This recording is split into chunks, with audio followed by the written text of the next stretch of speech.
अभी एक ट्रेड हम लोग प्लान कर रहे हैं 23,700 का पुट, जो अभी चल रहा है 131 से 132 पे। इसको हम लोग लेंगे 124 से 126 के रेंज में, और 118 का स्टॉप लॉस रहेगा, 145 से 150 का टारगेट रहेगा।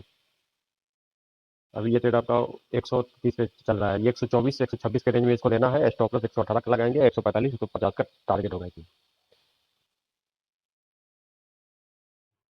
हम लोगों ने जो ट्रेड प्लान किया था 11:23 पे 3,700 का पुट, जो 124 से 126 में लेना था, स्टॉप लॉस 118 का था, 145 का टारगेट था।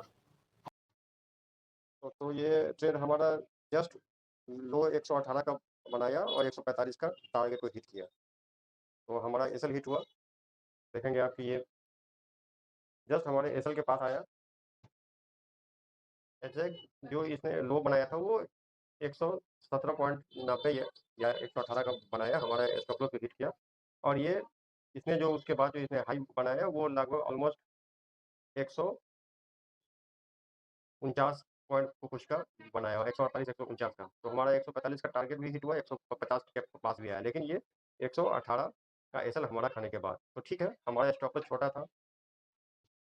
इसी छोटा स्टॉप लॉस से हम लोग जो है सो अपने रिस्क रिवॉर्ड को मैनेज भी करते हैं। छोटा स्टॉप लॉस होता है तो हमारा लॉस कम होता है, और छोटा स्टॉप लॉस होने के कारण यार हमारा एसएल चला गया, तो कोई गम नहीं है इसका। सिर्फ एक दो पॉइंट अगर इस स्टॉप लॉस और नीचे होता तो हमारा एसएल सेफ होता। हालांकि जो स्टॉप लॉस था वो भी सेफ ही था, बट कभी कभी होता है कि इतना छोटा स्टॉप लॉस में वो हिट हो सकता है, तो उसके लिए परेशान नहीं होना है।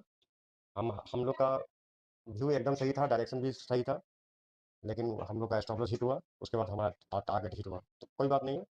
फिर देखेंगे बाद में। आज देखते हैं, आज मैं थोड़ा बिजी हूँ, अगर टाइम मिला तो फिर से एक ट्रिप प्लान करेंगे, नहीं तो फिर देखेंगे कल।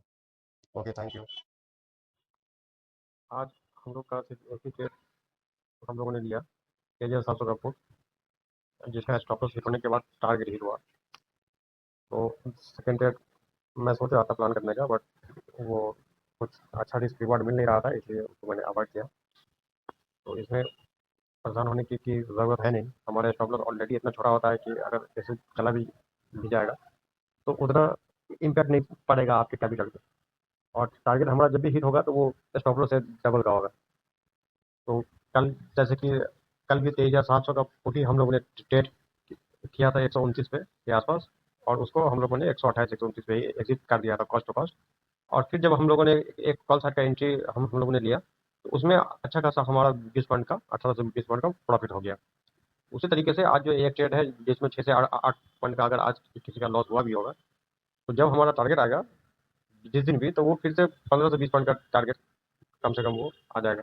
तो उससे क्या है कि हमारा पीएनएल फिर एडजस्ट हो जाएगा। तो इसी तरीके से छोटा स्टॉप लॉस। और आप देखें कि ये भी आज का भी व्यू हम लोग का सही था। एग्जैक्ट हमारा 118 का एसएल हिट करके और मार्केट रिवर्स हो गया। तो आप कह नहीं सकते कि मार्केट कहाँ से रिवर्स होगा। एग्जैक्ट वो किसी को नहीं होता पता। हाँ, स्टॉप लॉस लगाने का सबसे मेन रीज़न ये होता है कि अपना कैपिटल को बचाना है और कम से कम लॉस लेना है अगर आप गलत हो तो। एसएल का ये यही एक रीज़न होता है। ये नहीं कि एसएल आप लगाएंगे तो हिट नहीं होगा, नहीं। मैं बार बार कहता हूँ कि आप 10% एसएल लगाएंगे तो भी हिट होगा, और आप 50% एसएल लगाएंगे तो भी हिट होगा। एसएल हिट होगा, ये मैं बार बार कहता हूँ। ऐसा नहीं कि एसएल हिट नहीं होगा, एसएल तो हिट होगा। बट एसएल जब भी हिट हो, आप इस तरीके का एसएल लगाए कि आपके कैपिटल पे ज़्यादा इम्पैक्ट ना पड़े, और जब भी आपका टारगेट आए तो अच्छा खाता है।